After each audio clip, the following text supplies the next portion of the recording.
Hello friends, welcome to Telugu drama web stories. మాధుర్యం తెలుగు స్టోరీలోకి వెళ్ళిపోదామా? సాయంత్రం 5:30 అవుతోంది. టైపు క్లాస్ నుంచి ఇంటికి హడావుడిగా నడిచి వస్తుంది హిమ.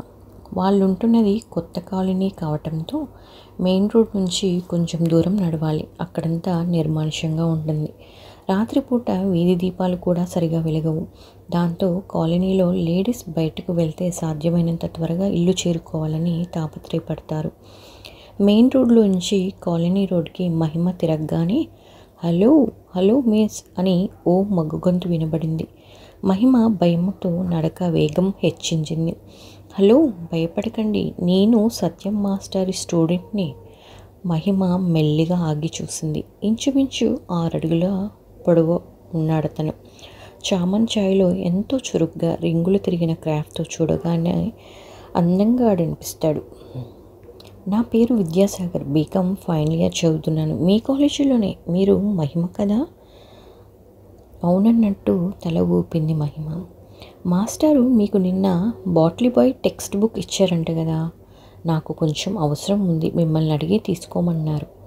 నా దగ్గర ఇప్పుడు లేదండి, ఇంట్లో ఉండిపోయింది. వీణానాదం వంటి కంఠస్వరంతో జవాబిచ్చింది. మీ ఇంటికి వచ్చి తీసుకుంటాను. కాలనీలో ఎక్కడ మీరుండేది? రాజామణి గారి ఇంట్లో. ఓ, మీ ఇంటికి 2 ఇళ్ళవతల సింహాల మేడ ఉంది కదా, అది మాదే. మా నాన్న విశ్వనాథం గారు బిజినెస్ పనుల మీద నెలకి 3 వారాలు టూర్లోనే ఉంటారు. మా అమ్మ విశాలాక్షి గారు రోజులో కనీసం 3 గంటలు పూజలోనే ఉంటారు. మా అమ్మ నాన్నలకు నేను ఒక్కడే కొడుకును. మహిమ మౌనంగా నడవసాగింది. నేను ఎంత మాట్లాడితే మీరు అసలు మాట్లాడటం లేదేం? ఇంటర్ ఎక్కడ చదివారు? కాకినాడలో. మీకు అకౌంట్స్ బేసిక్స్ ప్రాబ్లమా? సైన్స్ గ్రూప్ అటా కదా. ఏదైనా హెల్ప్ కావలిస్తే అడగండి. థ్యాంక్ యూ, తప్పకుండా. మాటల్లోనే ఇల్లు చేరారు. వాకిట్లో పడక కుర్చీలో కూర్చొని రేడియో వింటున్నారు ఆనందరావు గారు. పిల్లలంతా ఆడుకుంటున్నారు. మహిమ తిన్నగా ఇంట్లోకి వెళ్ళిపోయింది. నమస్కారం సార్, నా పేరు విద్యాసాగర్. అదిగో ఆ ఇంట్లో ఉంటాము. మహిమ గారి దగ్గర ఆ బుక్ తీసుకుందామని వచ్చాను అంటూ ఆనందరావుతో మాట్లాడసాగాడు. పుస్తకం తెచ్చి అతనికి చేతికిచ్చింది మహిమ. థ్యాంక్స్ చెప్పి వెళ్ళిపోయాడు విద్యాసాగర్. ఆ తర్వాత 1-2 సార్లు మాస్టర్ ఇంట్లో అతన్ని చూసింది మహిమ. చాలా మంచి స్టూడెంట్ అని అందరూ అనగా వినింది. నెల రోజుల తర్వాత కాలేజీ తెరిచారు. మొదటి రోజు కాలేజీలో అడుగు పెట్టగానే ఆ ప్రాంగణం అంతా చాలా అందంగా కనిపించింది. గేటులోంచి అడుగు పెట్టగానే దారి పొడవునా అందమైన వృక్షాలు స్వాగతం పలికాయి. భవనాలు మధ్యలో చిన్న గార్డెన్, దాని నిండా పూల మొక్కలు, ఓ పక్కగా ఆడిటోరియం, దాని పక్కనే లైబ్రరీ, మరోవైపు సైన్స్ ల్యాబొరేటరీ.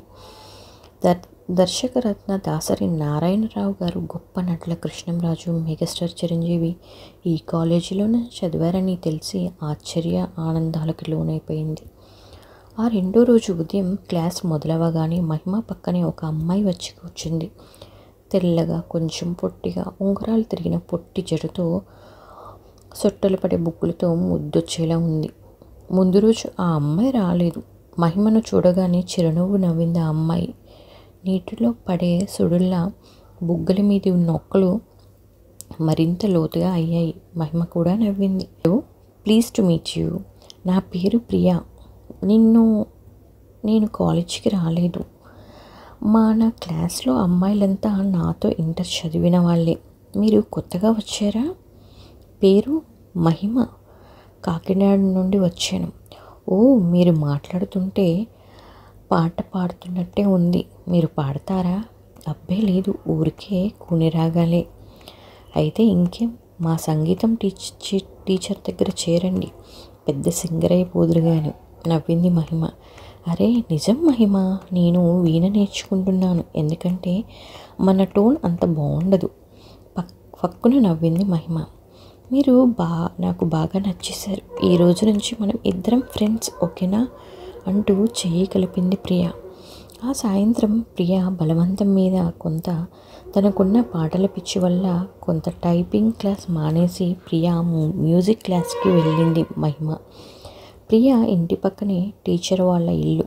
ప్రియా సంగీతం టీచర్ పేరు రంజని.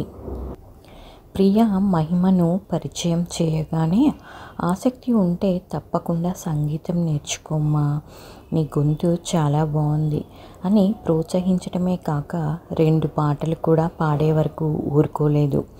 పాటలు బాగా పాడావు, కానీ శృతి లయ నిలబడటం లేదు. అది రావాలంటే శాస్త్రీయ సంగీతం నేర్చుకోవాలి. తప్పకుండా నేర్చుకోమ్మా, పెద్ద గాయనివి అవుతావు అంది రంజని మెచ్చుకోలుగా. ఇంటికి రాగానే తల్లి దగ్గరికి చేరింది మహిమ. అమ్మా, మా క్లాస్మేట్ వాళ్ళ సంగీతం టీచర్ దగ్గరికి వెళ్ళాను ఈవేళ.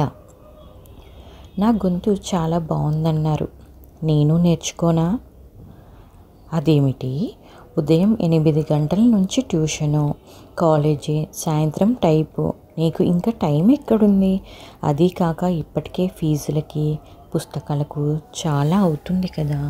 ఇంకా ఈ సంగీతం అంటే మనకు స్తోమత సరిపోదు. అవన్నీ డబ్బున్న వాళ్ళ సరదాలమ్మా అని చెప్పింది లలిత. ప్లీజ్ అమ్మా, నాన్నకి చెప్పి ఒప్పించవే. ఫీజు కూడా మరీ ఎక్కువేమీ కాదు, నెలకి 50 రూపాయలే.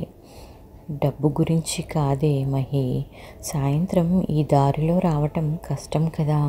చీకటైతే వారానికి 2 క్లాసులేనమ్మా, శని ఆదివారాలే ఉంటాయట. శనివారం ఎలాగూ హౌస్ డేనే కదా. 3 నుంచి 4 వరకు సంగీతం, తర్వాత టైప్ క్లాస్ అటెండ్ అయ్యి చీకటి అవ్వకుండా వచ్చేస్తాగా. ఇక ఆదివారం 1 గంట. ప్లీజ్ అమ్మా. నాకు తెలీదే, మీ నాన్ననే అడిగి పర్మిషన్ తీసుకో. నేను అడిగితే గార్భం చేసి నిన్ను చెడగొడుతున్నానని తిడతారు. ఆ రాత్రి భయపడుతూనే తండ్రిని అడిగింది మహిమ. స్వతహాగా కళలంటే ఇష్టపడే ఆనందరావు గారు విషయం వినగానే చాలా సంతోషపడ్డారు. కానీ అలసిపోతావేమోరా మహి, నీదంతా టైట్ షెడ్యూల్ కదా అన్నారు. పర్వాలేదు నాన్న, ప్లీజ్ నేర్చుకుంటాను.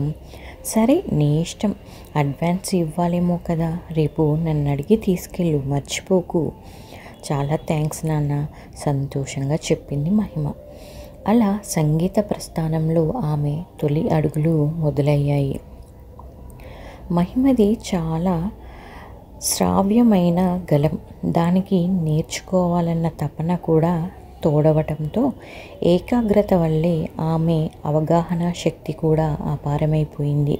అందువలన టీచర్ రంజనికి ఎంతో ప్రీతిపాత్రమైంది. ప్రియ కూడా తన స్నేహితురాలి వేగానికి అప్పురపడుతూనే ఎంకరేజ్ చేసేది. 2 నెలలు గడిచేసరికి సరళి స్వరాలు, జంట స్వరాలు, ధాటు స్వరాలు, హెచ్చు స్థాయి స్వరాలు పూర్తి చేసి గీతాల వరకు వచ్చేసింది మహిమ. ఇదండి ఈరోజు స్టోరీ. మళ్ళీ నెక్స్ట్ ఎపిసోడ్లో కలుద్దాం. ప్లీజ్ మన ఛానల్ని లైక్ చేయండి, సబ్స్క్రైబ్ చేసుకోవడం మాత్రం మర్చిపోవద్దు.